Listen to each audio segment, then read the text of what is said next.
right, the next thing I want to talk about is collaborative conferences. So this is for behavior RTI. It's something we do for every grade level meeting. You've already submitted some names of students that you want to address to talk um, about behavior concerns. You've submitted that in your Google form to Ms. Figueroa and Ms. Corvala. So, in just a few minutes, you guys are going to talk through those students, talk about if tiers need to be moved, interventions that work, interventions that don't work. Um, midterm is coming up. We have an opportunity to move some of our tier three students into Mr. Groom's leadership class. We've not had any sixth graders thus far, first semester. We have some seventh and eighth graders that will probably be removed from Mr. Groom's class because we've seen lots of growth. And so, but as I think through some of those people that I feel that might benefit from that, what I know is that the discipline flow chart has not been worked. We're not able to move forward for some of these other things until we make sure all of the interventions that we have in place for the flow chart is in place. Now, some of those things are making sure we are communicating home, that we have phone conversations. We're talking to families, that some consequences have been in place, some detentions, that kind of thing. That's really, really important. Also, the strike three meetings, I've had quite a few recently.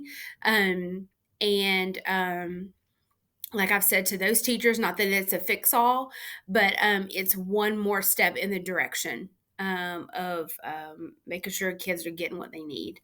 Um, Please, if you have a student that you would like for me to host a strike three meeting with, send me an email. Let's get that on the books.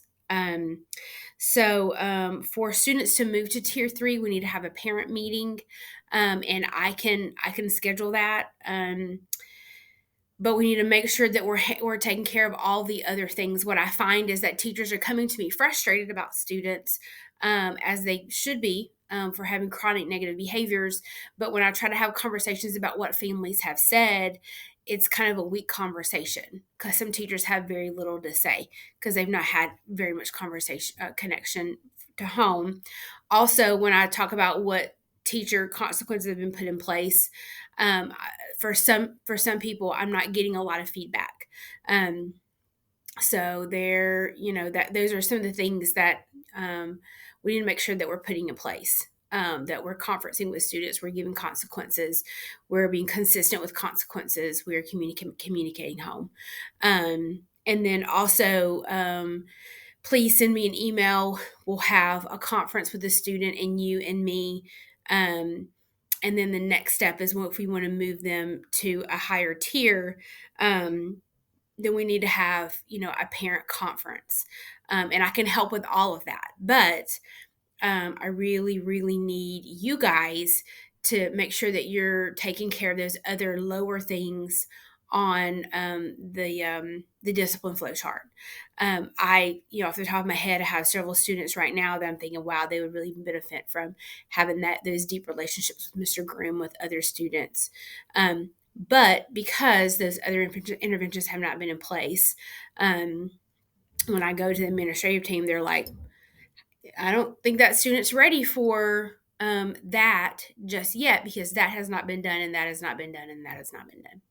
So, thinking through that as you have your collaborative conference conversations, just look at it through that filter, and reach out to me.